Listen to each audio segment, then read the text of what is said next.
ਮੁਬਾਰਕ ਹੋਵੇ ਜਨਾਬ, ਮੁਬਾਰਕ ਹੋਵੇ ਸਾਰੇ ਇਸਲਾਮੀ ਜਮਾਤਾਂ ਨੂੰ, ਮੁਬਾਰਕਬਾਦ ਸਾਰੇ ਮੁਸਲਮਾਨਾਂ ਨੂੰ, ਮੁਬਾਰਕਬਾਦ। ਅੱਜ ਮੈਂ ਕੋਈ ਟੇਬਲ ਨਹੀਂ ਲਾਇਆ, ਕੋਈ ਮਾਈਕ ਨਹੀਂ ਲਾਇਆ, ਕਿਉਂਕਿ ਖਬਰ ਹੀ ਐਵੇਂ ਦੀ ਹੈ ਕਿ ਅਰਜੈਂਟ ਤਾਂ ਮੈਂ ਨਹੀਂ ਕਹਿ ਸਕਦਾ, ਲੇਕਿਨ ਮੈਂ ਸੋਚਦਾ ਰਿਹਾ ਵਾਂ ਕਹਿੰਦੇ ਉੱਤੇ ਮੈਂ ਕੀ ਬੋਲਾਂ।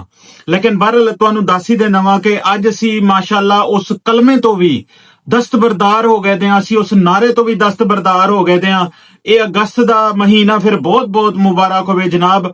ਵਿਫਾਕੀ ਹਕੂਮਤ ਨੇ ਸਰੇਆਮ ਸ਼ਰਾਬ ਵੇਚਣ ਦੀ ਇਜਾਜ਼ਤ ਦੇ ਦਿੱਤੀ ਹੈ। ਸਾਰੇ ਨੂੰ ਮੁਬਾਰਕਾਂ, ਇਸਲਾਮੀ ਜਮਾਤਾਂ ਨੂੰ ਵੀ, ਇਹ ਜਿਹੜੇ ਪੈਟਰੋਲ ਵਾਸਤੇ ਉੱਠ ਪੈਂਦੇ ਉਹਨਾਂ ਨੂੰ ਵੀ, ਜਿਹੜੇ ਲਾਲ ਸਾਵੇ ਝੰਡੇ ਲੈ ਕੇ ਫਿਰਦੇ ਉਹਨਾਂ ਨੂੰ ਵੀ, ਤੇ ਮੈਨੂੰ ਵੀ, ਤੇ ਮੇਰੇ ਜੈਸੀ ਆਵਾਮ ਜਿਹੜੀ ਭਗਦੜ ਦੇ ਵਿੱਚ ਦੌੜਦੀ ਪਈ ਉਹਨਾਂ ਨੂੰ ਵੀ। ਜੀ ਜਨਾਬ, ਇਸਲਾਮਾਬਾਦ ਦੇ ਵਿੱਚ ਸਰੇਆਮ ਸ਼ਰਾਬ ਵੇਚਣ ਦੀ ਇਜਾਜ਼ਤ ਦੇ ਦਿੱਤੀ ਗਈ ਹੈ। ਅਸੀਂ ਮਾਸ਼ਾਅੱਲਾ ਅੱਜ ਉਸ ਨਾਰੇ ਤੋਂ ਦਸਤਬਰਦਾਰ ਹੋ ਗਏ ਹਾਂ ਕਿ ਪਾਕਿस्तान का मतलब क्या, ला इलाहा इल्लल्लाह।